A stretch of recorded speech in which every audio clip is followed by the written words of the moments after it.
What's up, YouTube? I'm here to do the latest chapter of Toriko. Now, this is something that I'm doing on my own accord, despite having not a lot of free time to be able to do it. So, don't be mad that a fairy tale video is not out or another manga is not out.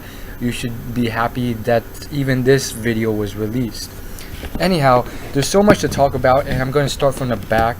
I'm assuming you've read the chapter, so spoiler alert warning. But I hope I cover everything. There's a lot to cover. The first thing was, I'm going to start from the ending. The blue nitro. So, with these blue nitro coming out, it's very evident that there's another class of nitro that may be stronger than what we've seen. We've seen winged nitro, which are probably stronger than the normal ones. But we do know that all of these are, again, it's a little bit of a letdown, but they were all enslaved by Medora's army, so they're not that strong. And on top of that, sure, they're strong compared to the average human, but compared to like all the high tier people we've seen in Toriko, not that strong. And on top of this, we have freaking these blue nitro now, which for some reason have gathered around Akatia's house. And so obviously we see that Akachi is hella strong, so most likely he will take these out. But it's again a little bit of a letdown, because we thought like these nitro would be linked to something incredible when they first were introduced to the series. Maybe they were some sort of intelligent species other than humans, but it was a letdown because they sort of were just another class of creatures who were very intelligent in certain ways, but at the same time could not speak, could not really think on their own, and were not strong enough to really be independent species and sort of prevent being enslaved by Medora's army. But they were. So these nitro were simply, or nitro, however you pronounce it, these nitro, I'm gonna call it nitro, were simply, at least as of so far, simply just creatures who can't talk, who can't like have self-intelligence, and are just very, very strong creatures that can survive and know a lot about Akatia's full course. So that's the first thing. The second thing, which was brought about, was that like I thought at first that this whole thing took place in the gourmet world, because you see them capturing all these high-level beasts, teaching his three disciples how to do it, and at the same time he mentions this whole thing with the 8 kings, the 8 kings of the freaking this world. So at first I was like, does this mean 8 kings of the gourmet world or human world? Or maybe they live in the human world, but they venture to the gourmet world when they're practicing and training and capturing compatible ingredients. We're not sure, but this could potentially mean the 8, like the strongest 8 creatures of the gourmet world. So 2 of these include, potentially, if it is talking about these 8, 2 of these include the battle wolf and the serpent that Sunny has. So again, it references these, again, the 4 heavenly kings, and I truly believe that these 2 animals, and we do know that they're like children right now, but when they grow up, they could potentially be on such a high capture level, maybe an infinite, or maybe a 1 million capture level, something obscene. And I think the series, when it does end, will end with these 2 creatures finally fully developing and revealing their capture level, and potentially maybe the main character. Again, let me remind you that the series is called Toriko, despite not seeing Toriko for the last God knows how many chapters. But maybe this main character sort of beating these high capture level beasts and becoming the strongest person. Now, this doesn't always happen, but most of the times that's how series end. I mean, I don't want to spoil any series, but that's usually how it ends. Occasionally, very occasionally, the main character will not end up being the strongest character at the very end of the series, and this is usually done very, very, very scarcely, and it always has to be done right. But before I digress too much, the next thing that I saw. Okay, so again, before I continue, these 8 kings apparently, essentially, to summarize, they're the strongest beasts of the whole world, of the entire series, potentially. And so there's different classes of species, and then they're like at the top of their food chain. And so this has been referenced before a couple chapters ago, with how it mentioned something like how when these two kings meet, all the other creatures of the gourmet world run away, because they will notice a sort of cylindrical vortex, or I think it's 2 tornado cyclones or hurricanes occurring right when these 2 kings clash. And this was referenced when Medora of the current time period and Ichirairo were fighting. So it pretty much said that they were on the power level of kings. By the way, I am recording this in the lounge, so if anyone does come in, and it is a social lounge, I may have to stop the recording. But so I'm hoping I can get through everything before then. So the third point was the healing water. Now this goes into a lot of details. The first thing is that this healing water is, in fact, it's not the water, it's the fact that you have gourmet cells that makes the healing so incredible. Like if you just splash it on yourself, you're instantly healed. And so it only works for people with gourmet cells. And so the thing is, the first thing I thought of was, maybe, like, why not use this in fights? And then it was mentioned that it was very uncommon. It was like ridiculously hard to find, and therefore it was just like, that's why you couldn't find it. And that's how it works. On top of that, you have this water, and maybe, I think what possibly happened was that maybe one person was winning, and then it flipped over, and then one of them used the water, and then that's why, I mean, again, spoiler alert, why Ichirairo lost the fight. Potentially, I mean, this water, it seems like it's capable of healing any wounds. But then I read in this chapter that what happens is that this water is actually, it doesn't always work. Sure, it can close wounds that are so big, like pretty much gaping holes in your chest, as seen in the panel on the chapter. But at the same time, he mentions that, I can't remember the exact words, but essentially, if you face a foe with overwhelming spiritual power or something, it will override the gourmet cells, and the gourmet cells will give up, which we've seen before. Remember that immortal horse guy who got roasted up because his gourmet cells eventually gave up. He realized that he will just constantly, despite being immortal, he will have been tortured for all eternity through the electricity, so his gourmet cells just gave up, and then he died, despite being apparently immortal. And it was like a legit immortal, like one of the most legit immortals I've seen in manga series, which is, again, just a reminder, when he got sliced up, all of his pieces regenerated into whole fragments of him. So he had like 1,000,000 copies of himself. My question is, what happens after the fight if he survives?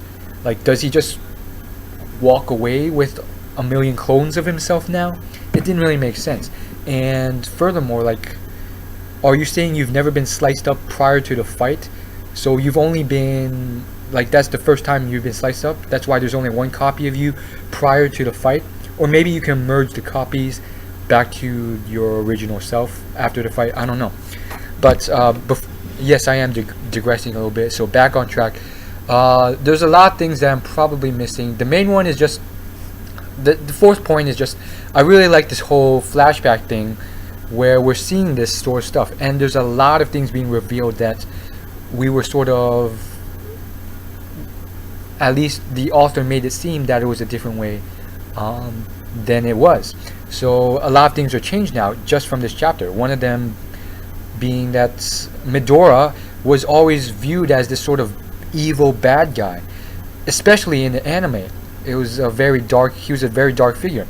But now we're seeing that he was sort of like a he was like the underdog, but was, taken into this family, and he seems to be this very, very nice guy who has good intentions, but who is always bullied. And it has a little bit of the Sasuke vibe from Naruto, but not much, because in this chapter we see that he has good intentions, and Froze-sama is too much of a pushover. She cooks all this freaking good food, yet at the same time she just like gives it to these people, and then they just stomp all over her. They say, "Oh, give me more. I want more free food," and they're completely rude and terrible to her, and they don't treat her right. And I know for a fact in the real world, this world that I'm living in, if you were to do that, at least in the United States of America, like in the business sense at least, you will be stomped over. People will just rip apart any free stuff you get. Not everyone. Some people are nice, but like you can't really do that in the real world. So in this chapter we find out that Froze-sama is a bit of a pushover, and at the same time Midoriya is actually a nice guy, and he got outraged because if you read the chapter, this starving guy was completely outrageous, and he got all mad because he didn't get enough free food. He wanted more, despite getting free food in the first place. And then he pretty much gets angry, and he's retardedly stupid, and then just throws down the free food he does get in outrage. And again, this was definitely a dramatic scene that never really happens in the real world. It's kind of ridiculous, quite honestly, so I'm going to have to subtract some points from that. Like, that would never happen in the real world. If you go to like Africa or any third world country, no matter how outraged they would get, first off, they would not be so spoiled or arrogant to the point where they'd be outraged and be asking for more free food and say it in a manner like they deserve it. That's just not in line with surviving in the real world. I'm talking like the real world, like Afghanistan or something like that. And on top of that, they would not just throw away the free food they are given. So I thought this was too ridiculous of a dramatic sort of scene. It was obviously intended to invoke emotions from the reader, but it was not realistic in my opinion. But I feel like the majority of the audience will fail to see this because they're blind to this sort of thing. They don't understand these things, and the author will get what he wants, which is just an evoking of an emotion of outrage that coincides with Midoriya's when they read the chapter. Whereas for me, I'm like, this isn't realistic.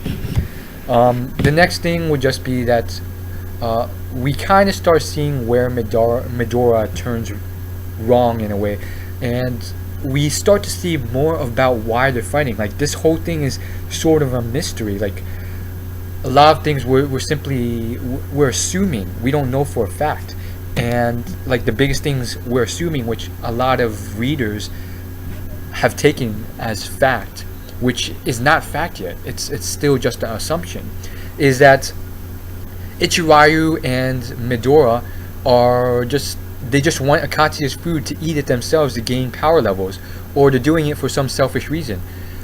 And we don't know that for a fact. From this flashback so far, it could be foreshadowed that it's not the case at all. Next, we find out in this chapter that finally it has been stated who is the oldest sibling. And so I think this was something that the author decided while making this exact chapter, because before it was always never really mentioned, and it seems like the author was implying that Jiro was the oldest because he for sure looks the oldest. Especially the first time we saw him, like he was pretty much a bent over old man with a cane. And I really believe that the author has changed his mind quite recently, and in this chapter he has stated for a fact that Ichirayu is the oldest. And we're starting to see a little bit of change even in the drawings for the last 100 chapters, depicting this sort of shift in the author's decision. Jiro, when first introduced to the series at like the very start, was this crippled old man, and now he's like, he still has his gray hair and stuff, but he's standing up straighter. And then when we saw him in the gourmet world, he had black hair and he looked very young. And so it's a different sort of Jiro. Even in his old state now, the author is drawing him different, and it's very confusing because even with Ichirayu, initially he was depicted as this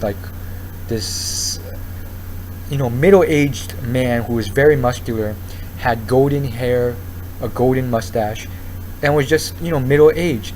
And now he's just constantly being depicted much older, showing a little bit of again, it doesn't show color, but it seems like he's just depicted older. And at the same time, Midora is constantly making cracks at his age, and so it's quite the thing. So if Ichirayu is the strongest because he is the oldest, then where does that place Jiro as of now? And maybe he was the strongest, but he isn't anymore because of his declining age. We don't know. And so those are the main things I want to bring across with the reading of this chapter. I think there's like a few others that I wasn't really sure, and I forgot to mention now. Another thing was just the food. Was this did they train in the gourmet world, or were they simply training in the human world? Which means that the 8 kings were simply just the 8 kings of the human world. The point is, I think it's the 8 kings in the gourmet world, but as far as the freaking the training goes, potentially they were doing it in the gourmet world. I mean, Nitro don't just come around in the human world. And so they all seem a lot stronger than the 4 Heavenly Kings as of now. Maybe due to stronger training, or maybe just because they were older at that time. But we'll see what happens. It's very exciting stuff. Again, this was more of a sort of history chapter rather than an action chapter. But there's a lot to talk about. I'm sure there's a lot more small details that I read while reading it, and then I was like, I should bring that up, but I've forgotten as of now. After all, this video is already 20 minutes long. So thanks for watching, and if you're wondering, the reason why I'm using my old camera again is just simply for ease. The newer one is charging. Apparently its battery life is pretty bad. It runs out very quickly even if I don't use it, and at the same time I don't have a tripod, and it's very hard to even hold with a tripod in a lot of situations, and then my room's sort of taken. So as always, like, favorite, comment, and subscribe. I'll see you guys later, and sorry if you want a different manga review of a different manga series. Again, there's that time issue. So leave a comment if you're really dying to see another review. Leave your comments and your opinions on that, and the one that gets the most, if there is a lot of comments on it, then I will try and do a review on that. So as always, like, favorite, comment, and subscribe. I'll see you later. This is Will, and I'm signing out.